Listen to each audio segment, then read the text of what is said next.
Baiklah, Assalamualaikum warahmatullahi wabarakatuh. Perkenalkan, nama saya Nadila Effendi dengan NIM 19046106. Baiklah, di sini saya akan membahas tentang pengembangan media poster dalam pembelajaran sejarah. Baiklah, kita akan membahas terlebih dahulu membahas tentang latar belakang.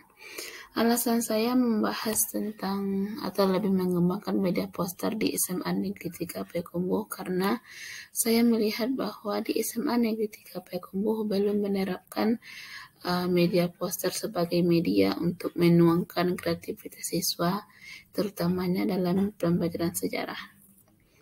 Baiklah, sini saya akan membahas 4 poin, yaitu identifikasi masalahnya. Yang pertama, siswa menganggap bahwa pembelajaran sejarah hanya bercerita saja. Yang kedua, pengembangan media poster diperlukan karena dapat mengasah kreativitas siswa. Yang ketiga, kurang minat siswa dalam pengembangan kreativitas yang mereka miliki mengenai poster. Yang keempat, belum adanya pengembangan poster di pembelajaran sejarah, terutamanya di SMA Negeri 3 Payakumbuh. Baiklah, sini kita akan membahas lebih dahulu pengertian media. Media merupakan suatu yang terletak di tengah-tengah, jadi suatu perantara yang menghubungkan satu pihak yang membutuhkan terjadinya suatu hubungan dan membedakan antara media yang lain dengan media yang sendiri, yang dapat dijadikan sebagai penunjang yang dilakukan oleh guru. Kita akan membahas tentang poster. Poster merupakan jenis reklame yang di luar rumah. Kalimat yang digunakan harus singkat, padat, jelas sehingga inti masalah dapat dibaca sambil lalu. Poster juga dapat dikatakan sebagai media pembelajaran yang terdiri dari warna, gambar, grafis, serta tulisan untuk menjelaskan dan mengekspresikan suatu konsep, ide, maupun pesan-pesan yang berkaitan dengan ilmu pengetahuan.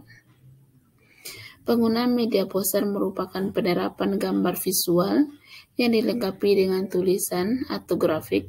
Media ini membantu menjelaskan materi mengenai gambaran tentang suatu proses atau memberi penekanan pada nilai atau estetika tertentu.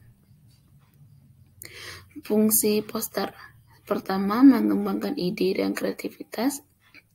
Yang kedua, menjelaskan suatu konsep atau proses. Yang ketiga, menggambarkan benda-benda atau kosakata baru. Yang keempat, alat membangkit motivasi. Yang kelima, menjelaskan suatu garis waktu. Yang kelima itu menjelaskan suatu garis waktu. Yang keenam, menyampaikan pesan dari gagasan. Yang ketujuh, memberitahu kegiatan, agenda, atau jadwal tertentu. Di dalam pembelajaran, penggunaan poster dapat dilakukan dengan hal. Yang pertama, guru menganalisis materi terlebih dahulu sebelum diajarkan.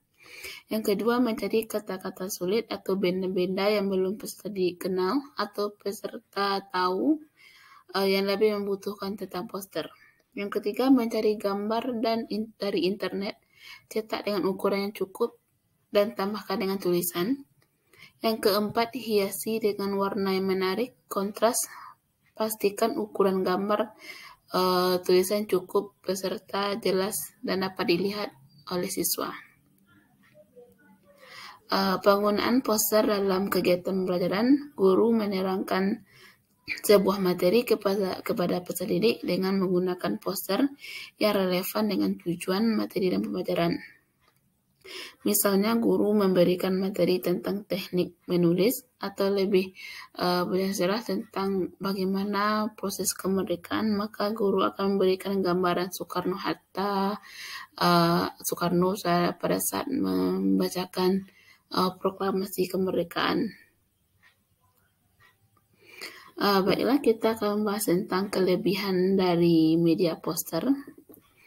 Yang pertama yaitu sifatnya konkret, lebih realistis menunjukkan pokok masalah dari media verbal semata. Yang kedua, gambar poster dapat mengatasi masalah batasan ruang dan waktu. Yang ketiga, poster dapat membawa peristiwa-peristiwa yang terjadi pada masa lampau, kemarin, atau bahkan menit yang lalu, kadang-kadang tidak dapat terlihat seperti apa adanya. Yang keempat, media poster dapat mengatasi keterbatasan pengamatan kita seperti melihat sel atau penampang daun. Dalam sejarah dapat lebih kreatif untuk mengembangkannya. Yang berikutnya dapat memperjelas suatu masalah dalam bidang apa saja untuk tingkat usia berapa saja sehingga dapat mencegah atau membetulkan kesalahan pahaman. Selanjutnya, murah harganya, mudah untuk mendapatkan, dan mudah dalam mengembangkan media tanpa memerlukan peralatan yang khusus.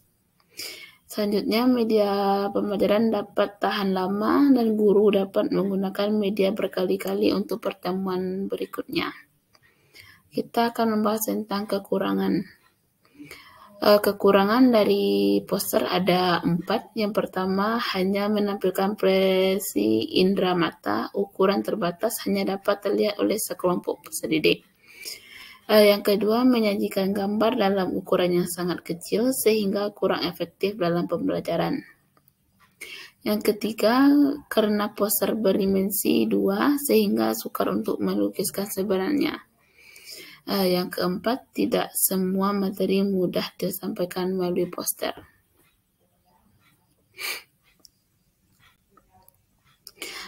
Teknik saya dalam proposal ini yaitu observasi dan wawancara. Observasi dapat dikatakan sebagai kita meninjau ke lapangan apakah media poster ini cocok untuk kita tampilkan di sekolah, terutamanya di media pembelajaran sejarah. Dengan menggunakan teknik pengumpulan data observasi yang dapat dilakukan di suatu rumah atau suatu sekolah, kita dapat melakukan peninjauan lapangan. Dengan melakukan peninjauan lapangan ini, kita akan lebih bisa mengetahui apakah media yang akan kita tampilkan ini bisa diterapkan di sekolah atau lebih ke arah apakah media ini akan tetap kita lakukan dan kita bisa melihat dampaknya ke depannya.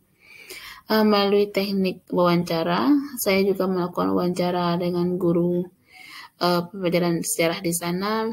Mereka belum pernah mengembangkan media poster di sana. Karena mereka atau siswa tersebut lebih cenderung membaca buku, karena mereka lebih menganggap bahwa pembelajaran sejarah ini hanya terfokus kepada bercerita saja, atau lebih ke sejarah ini lebih masa lalu dan kurang menarik untuk dibahas atau kurang menarik dijadikan media poster gitu.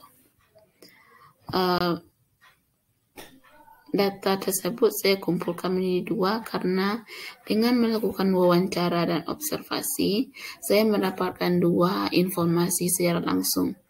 Yang pertama, saya dapat melakukan peninjauan lapangan secara langsung. Yang kedua, wawancara dapat menanyai mengapa cocok mengembangkan media poster di sekolah. Yang kedua, pengembangan ID. Dalam proposal penelitian ini, saya menggunakan media poster dalam pengembangan materi pembelajaran sejarah. Poster merupakan salah satu media yang digunakan dalam pembelajaran, maka media tersebut digunakan untuk berbagai kepentingan termasuk untuk menyampaikan informasi. Desain dan pembuatan poster harus sesuai dengan unsur-unsur yang disyaratkan. Dengan melalui poster, saya lebih yakin bahwa siswa memiliki kreativitas tersendiri untuk menuangkan kreativitas mereka tentang poster, terutamanya tentang sejarah, seperti contoh tentang peristiwa kemerdekaan. Mereka dapat menggambarkan bagaimana Presiden Soekarno membacakan proklamasi dan bagaimana kondisi di sekitar proklamasi. Pengembangan media poster dapat kita lakukan melalui Canva yang dapat kita download di Google untuk HP maupun untuk PC. Baiklah, itulah yang dapat saya sampaikan. Itulah proposal yang saya buat yang berjudul tentang pengembangan media poster dalam pembelajaran sejarah di SMA Negeri 3 Payakumbuh. Akhirul kalam, Assalamualaikum warahmatullahi wabarakatuh.